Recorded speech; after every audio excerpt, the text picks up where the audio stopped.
annulé. Ah bon? Merci. Le prince charmant est annulé, mais bon, ça, vous saviez. Hein. Oh mince Ah, alors, j'avais- dommage parce que... Bah, on reviendra voilà. vous voir. Ah, ben oui, ça y est, Elvire je vous Bornand ai et Frédéric reconnu. Le Tourneau. Non, non, mais on passait juste dans le quartier. On vous souhaite une très bonne journée. Merci. À bientôt. Au revoir. Faut venir le jeudi sur le marché, on s'y trouve quelquefois. On y sera. Voilà. Avec plaisir. Vous êtes toute la semaine dans le quartier? Oui, on est là jusqu'à samedi. Je veux bien vous voir alors.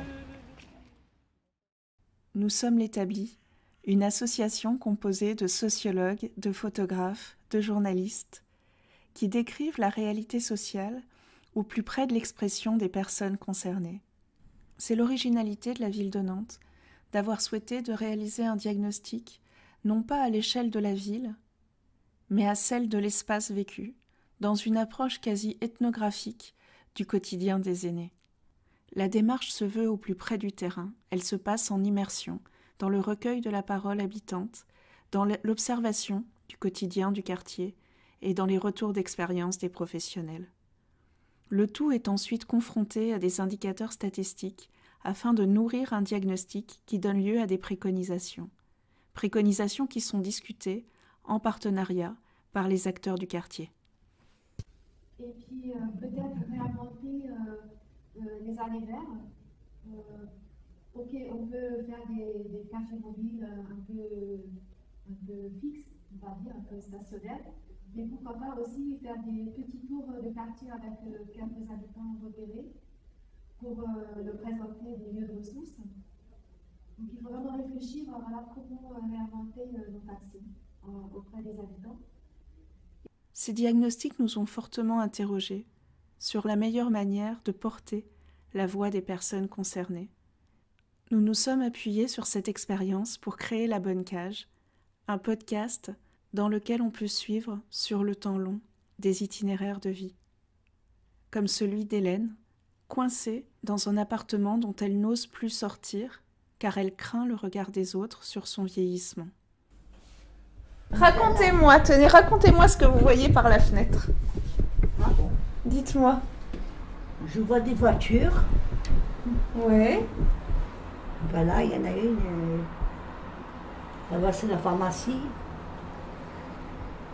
Là, c'est ma cigarette. On voit les pigeons sur le toit du centre commercial. C'est assez calme, non? J'ai l'impression. Non? Non, c'est pas. Pour moi, personnellement, si je suis restée 31 ans, c'est que j'étais bien. Mais par contre, les autres, Ouais. ils déménageaient, Des fois, je savais même pas qui c'est qui habitait en face. Hein. Même les voisins. Je fréquente pas les voisins.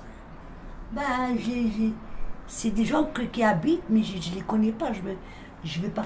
On me dit, ben, invitez-les à un café ou vous allez chez eux. J'ai dit, il n'est pas question, je veux personne chez moi. Et oui, c'est confiné sagement avec Félix, 6 ans que nous allons réaliser cette vidéo pour vous parler dans un cadre de collaboration intergénérationnelle du concours Ville Amie des aînés et de l'action que l'assurance retraite a choisi de récompenser cette année.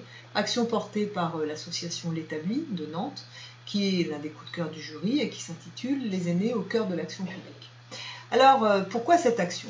Avant d'en parler, peut-être il est difficile de ne pas évoquer le nom de l'association, L'Établi, qui fait écho à l'œuvre de Robert Linhart, œuvre qui racontait comment dans les années 70 des intellectuels s'établissaient dans les usines pour comprendre et en la partageant la condition ouvrière. Alors évidemment, ces démarches avaient d'autres visées, mais pour autant, cela traduit assez bien la philosophie qui est portée aujourd'hui par l'association L'Établi et qui consiste à s'immerger pour mieux comprendre. Ce que nous avons principalement apprécié dans la démarche et l'action Les aînés au cœur de l'action publique, c'est tout d'abord la participation des individus concernés à la démarche d'amélioration de leurs conditions de vie de quartier.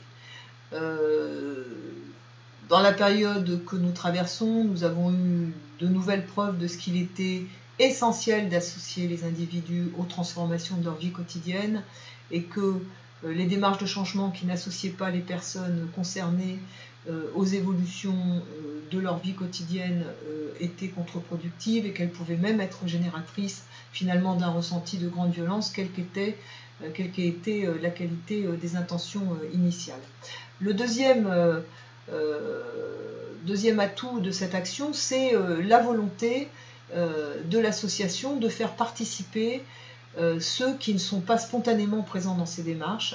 Et ça, c'est aussi un élément important, puisque ça élargit finalement les possibilités de diagnostic. Enfin, il y a la volonté de permettre la compréhension des enjeux, par l'écoute évidemment et l'expression, mais aussi par le partage avec toutes les parties prenantes des évolutions dans les quartiers.